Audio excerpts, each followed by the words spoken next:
আপনার কাছে অনেক বিষয় অপ্রাসঙ্গিক মনে হবে, কিন্তু আপনার কাছে মনে কি হয় না যে শিবির এই এত সফল একটি আন্দোলন কিভাবে শিবির তার দক্ষতা দিয়ে হোক, তার সাংগঠনিক কর্মপন্থা দিয়ে হোক, অথবা তার কৌশল দিয়ে হোক, অথবা চিটিং করে হোক, যে কোনো ভাবে হোক, তারা এই যে সমন্বয়কারীদের সাথে তারা মিশে গিয়েছে এবং তারা অত্যন্ত চমৎকার ভাবে সারা দেশকে তারা সমন্বয় করেছে।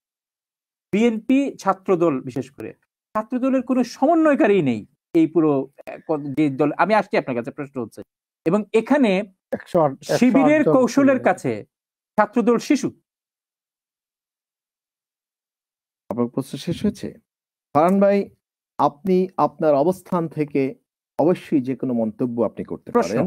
হ্যাঁ, আমি আপনাকে বলবো, শিবির কি কৌশল অবলম্বন করে সাধারণ ছাত্রদের পাশে এসে দাঁড়িয়ে সাধারণ ছাত্রদের আন্দোলনকে সামনে নিয়ে গেছে, সেটার জন্য শিবিরকে আমি বলবো যে অবশ্যই তারা ধন্যবাদ পাওয়ার দাবি রাখে। এবার আমি বলবো, দ্বিতীয়ত, শিবির জাতীয়তাবাদী ছাত্রদল আজকের আপনি শিবিরকে নিয়ে যে আলোচনার বা সমালোচনার প্রয়াস খুঁজে নিয়েছেন, জাতীয়তাবাদী ছাত্রদল সেক্ষেত্রে অত্যন্ত সতর্কতার সহিত ছাত্রদের আন্দোলনকে ছাত্রদের পাশে থেকে বিচক্ষণতার সহিত তারা তাদের জায়গা থেকে আন্দোলন পরিচালনা করছে। তবে এ কথা বলার কোন, আজকের যদি এই কথা বলা হয় যে নেতৃত্বে শিবির ছিল, তার মানে আপনি কিন্তু টোটাল সমন্বয়কদেরকে আপনি, আমি তো বলছি না তারা শিবির বের হয়ে এখন